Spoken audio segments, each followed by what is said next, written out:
গতকাল মধ্যরাতে আগরতলা সরকারি রেল পুলিশের তৎপরতায় আটক দুই মানব পাচারকারী যুবক। তাদেরকে আটক করা হয় বামুনটি এবং সেধাই থানার এলাকা থেকে। তাদের বিরুদ্ধে অভিযোগ, তারা দীর্ঘদিন ধরে অবৈধভাবে বাংলাদেশ থেকে ভারতে আসার নাগরিকদের বর্ডার পারাপার করতে সাহায্য করত। আজ অর্থাৎ শনিবার তাদেরকে আদালতে তোলা হবে। তার পাশাপাশি আগরতলা সরকারি রেল পুলিশ থানার ওসি তাপস দাস জানান, এই বছরের জানুয়ারি মাসে আগরতলা রেল স্টেশন থেকে অবৈধভাবে ভারতে আসা 9 জন বাংলাদেশী নাগরিক এবং বর্ডার পারাপার করতে সাহায্যকারী 13 জনকে আটক করতে সক্ষম হয়।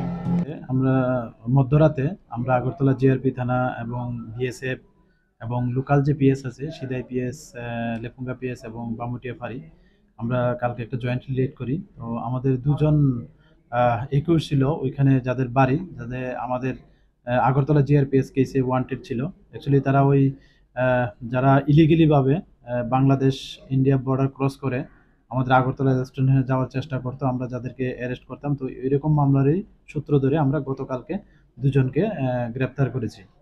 তো ওদের একজন হলো রাজধন সরকার, ওনার বাড়ি তালতলা ছেচুরিয়া, যা সিদাই থানার অন্তর্গত, এবং আরেকজন হলেন আকাশ রায়, উনি বামুটিয়া বুকজুরের, উনি লেফুঙ্গা থানার অন্তর্গত। তো আজকে আমরা ওনাদেরকে মহামান্য আদালতে প্রেরণ করছি এবং আমরা দেখছি আরও কিছু নাম বেরিয়ে এসছে, তারা কোর্টে স্বীকার করেছে।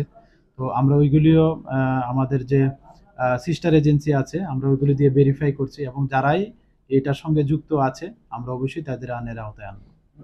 গত জানুয়ারি মাসে এই বছরে কতজন বাংলাদেশি আটক করা হয়েছে? হ্যাঁ, গত জানুয়ারি মাসে আমাদের আগরতলা রেল স্টেশনে আমরা যে জিআরপি থানা, আরপিএফ এবং বিএসএফ এবং আমাদের যে আরও সিস্টার এজেন্সি আছে প্লাস যে লোকাল পিএস আছে, ওদের সহযোগিতায় আমরা বাংলাদেশি 9 জনকে আমরা অ্যারেস্ট করেছি এবং 13 জন টাউট, যারা তাদেরকে বিভিন্নভাবে বা আরও অন্যান্য মামলাতেও সাহায্য করেছে, এরকম 13 জনকে আমরা গ্রেপ্তার করেছি এবং এটা থাকবে, জারি থাকবে। যারাই এটার সঙ্গে যুক্ত থাকবে আমরা অবশ্যই তাদের আইনের আওতায় আনবো।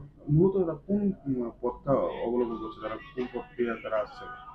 অ্যাকচুয়ালি এটা তো ডিফারেন্ট রুট আছে এবং এরিয়াও আছে।